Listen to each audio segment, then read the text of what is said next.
Hi, I'm Tim Tamashiro. If you love the tales of tasty tunes, then welcome to the YouTube edition of Hit Story. On this episode, the story of young virgins, two of them, who wrote the most perfect love song.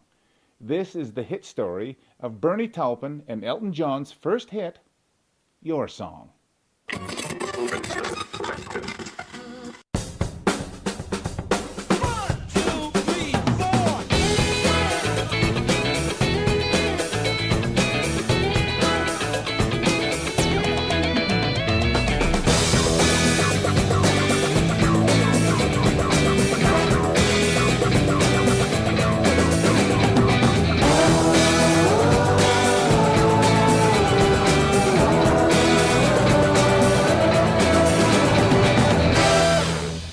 Hello and welcome to Hit Story. This is the podcast that tells you the fairy tales of famous songs.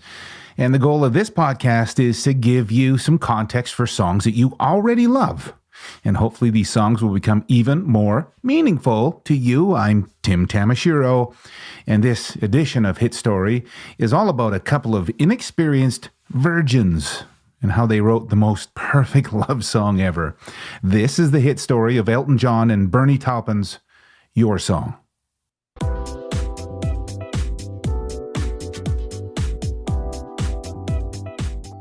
If you were to walk down a very short street called Denmark Street in London, England, you'd never know that it was once the gathering place of future superstars.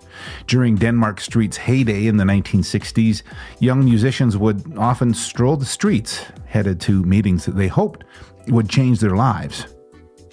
Their names and faces were unremarkable. There was George, David, Mick, there was Reginald and Bernie. Denmark Street was once the epicenter of the whole British music business. Reginald Dwight had one of those important appointments on Denmark Street in 1967. He was a young, talented piano player and singer who had been pounding out solo gigs at a local hotel. He also played keys for a well-known blues band. Reginald wanted more than that. So he answered an ad in a music trade paper, and he headed to number 20 Denmark Street that day to the offices of Liberty Records for an audition. Reg gave a good audition, playing some of the tunes he played at his hotel gig. The Liberty Records people were impressed, but they weren't 100% sure if Reg would work out for them, so they took a pass on signing him, but they saw potential in his music skills. They'd be in touch.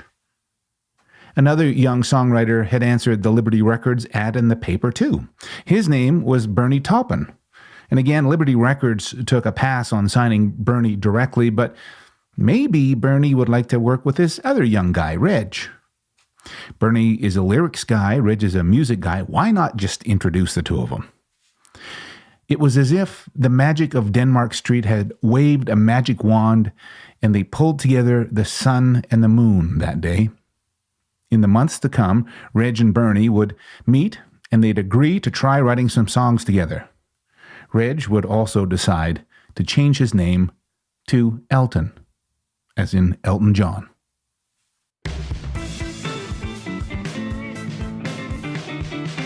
Elton was in a publisher's office one day. A record executive handed him a stack of lyrics written by this Bernie Taupin. Elton understood immediately what his task with this stack would be. You go home and write some music for these lyrics. Easy peasy. Elton was already very adept at improvising from his gigs at the hotel. His formal and on-the-job music training had really prepared him for a moment like this. And as a bonus, these lyrics were really good, so this was going to be fun. Bernie and Elton met for the very first time and they hit it off like old friends. They came to an agreement that Bernie would write lyrics and just hand them to Elton. Elton would then take those lyrics and then fit music over top of the lyrics. That would be it. They didn't plan on having elaborate songwriting sessions together or headstrong arguments over what songs to write. No, Bernie wrote the lyrics, Elton wrote the music, period. There was no need to even be in the same room together to create music. So to this day, Elton John and Bernie have never written a song together in the same room. Bernie did move into Elton's mom's house. Bernie needed a place to live. Elton's mom said it was cool for him to stay there, so him and Elton shared a room with bunk beds. That was okay. At least they had a roof over their heads. Bernie and Elton had very similar work ethics, too. They'd both pound out songs with astonishing speed. Bernie would often grab a pad of paper and scribble out a song every hour. Elton, on the other hand, would get Bernie's lyrics and he'd plunk out music for them in about 20 minutes. They really understood each other. Well, one morning, Bernie sat at the kitchen table eating breakfast, and he felt inspired. So he grabbed a sheet of paper and a pencil to jot his thoughts down. He wrote with one hand and he ate with the other. Bernie scrawled on the paper very carelessly. The sheet was soon covered in coffee stains and pencil and other breakfast decorations. But in the end, maybe 10 minutes later, Bernie had written the lyrics for a love song. Well, put it this way, he wrote what he imagined a love song was. After all, he's still a 17-year-old virgin. But he named this song, Your Song. Well, I hope you're enjoying Your Song hit story so far. If you are wondering, though, why isn't the original music for this song included in this podcast? That is a really good question. There's one main reason. It's copyright laws. Now, I don't want to infringe on anybody's copyright, but I do want to tell you these great stories. When you listen, hopefully these stories are going to transport you back to a time before the songs existed. They can be born again through these tales. Then, if you really want a thrill, go and dig up the song after this podcast and give it a listen. You're going to be amazed at how the song will sound bigger, brighter, and more meaningful than ever before. You'll have a hit story hallelujah. My name is Tim Tamashiro. Thanks for listening to Hit Story. And now the rest of the hit story of Your Song. In the sitting room of Elton's childhood home, there was this tiny white piano. It was pushed up against a wall. It's a very old piano. It's called a bird cage. It's built around 1910. And it's called a bird cage because if you open it up and you look at the strings inside, it resembles the wires of a cage for a Tweety bird. Well, this little white piano is nothing special, but it's a great tool to write some songs on.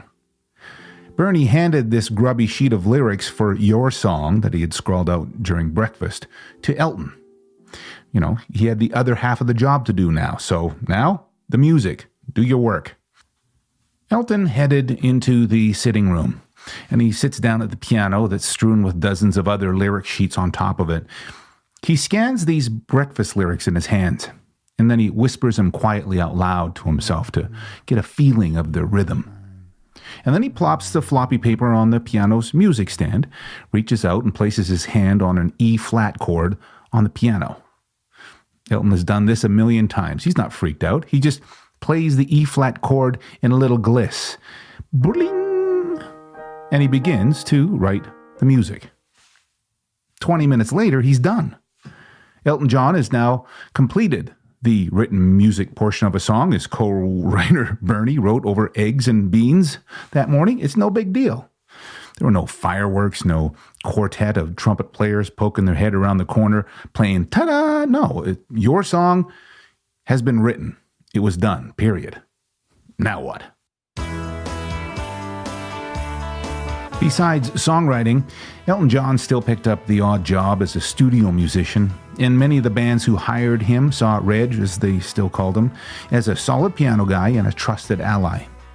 From time to time, Elton would go and play these songs that he wrote for his friends and colleagues, and they loved his songs. In fact, the band members from the Hollies really liked one of his songs in particular, this Your Song. The band approached the music publisher, Dick James, who Elton and Bernie are now working with, to ask for permission to record the song. Unfortunately, the publisher told them, Elton has already recorded the song himself. It's scheduled to be released soon, but it probably won't happen for him. Just wait till it's all over. Nothing like having a publisher believe in you, right? Elton had indeed recorded Your Song already. It appeared on a self-titled album simply named Elton John. It was released in April of 1970, but theoretically, however, this album was never intended to be a commercial release. It was a collection of songs presented as well-produced demos that Bernie and Elton could shop their songs around with. But the album got released to the public anyways. Several months later, Your Song was being promoted as the third single on this album, and the record had its U.S. release in July. It was time for Elton John to be introduced to America.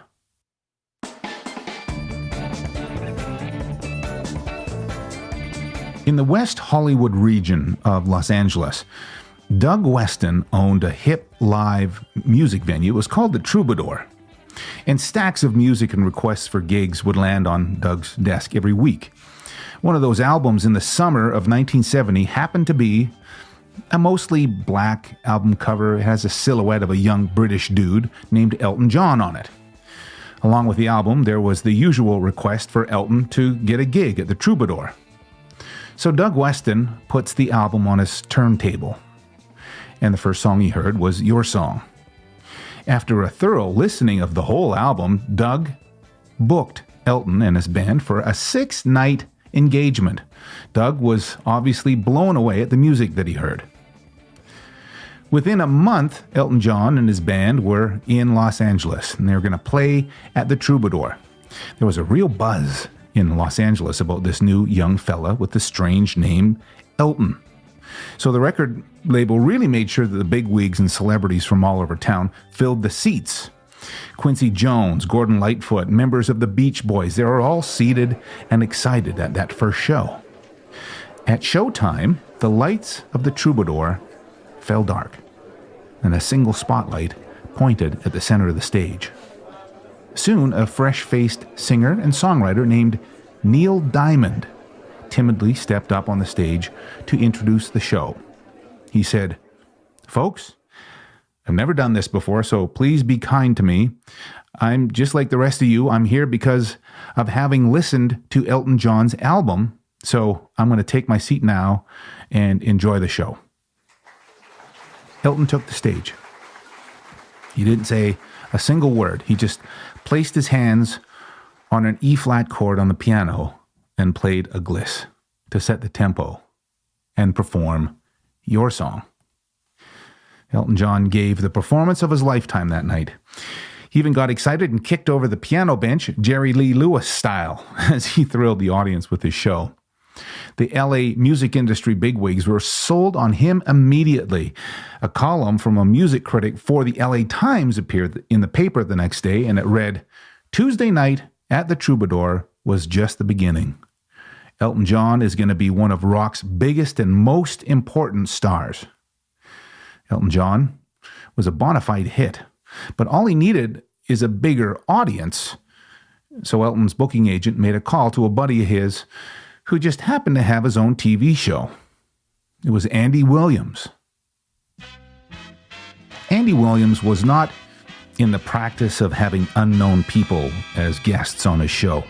So when he got that phone call from his buddy asking for a spot for Elton on his hit TV show, Andy wasn't too sure.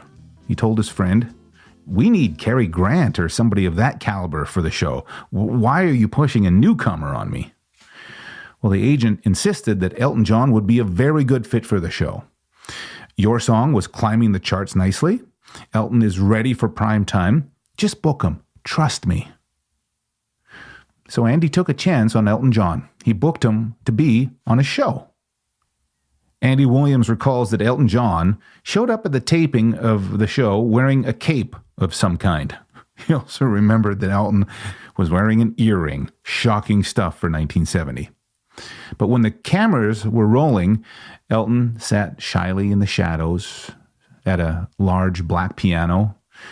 Andy Williams introduced Elton John to his very first national television appearance with a small degree of uncertainty.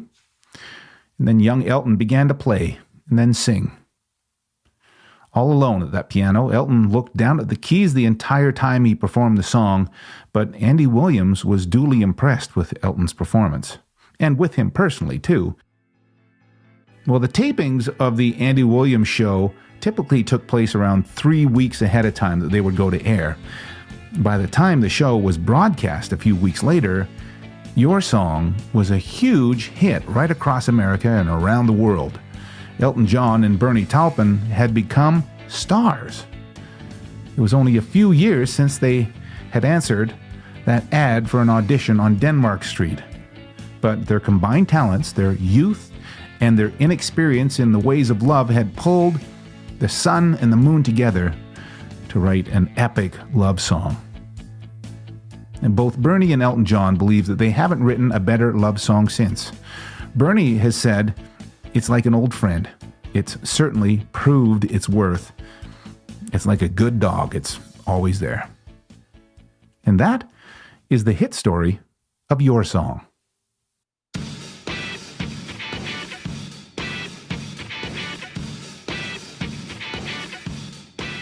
Thanks for listening to Hit Story. If you enjoyed yourself, you can subscribe to the podcast and you'll get a new hit story every Saturday. So go ahead and hit that subscribe button.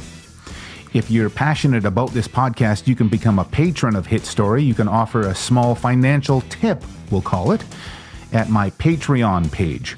Patreon allows supporters like you to provide financial support, $3, $5, or $7 at a time for quality content. So if you love Hit Story, then you can support it. And that will keep the wolves away and the bears away, and I'll get a bit of takeaway for food so I can write and produce this podcast. Thank you. I'm Tim Tamashiro. There are other editions of Hit Story available now. Go track them down. And right now, as a treat, go and dig up a version of Your Song. Listen to it with new appreciation. I'll bet you'll have yourself a hit story. Hallelujah. Take care.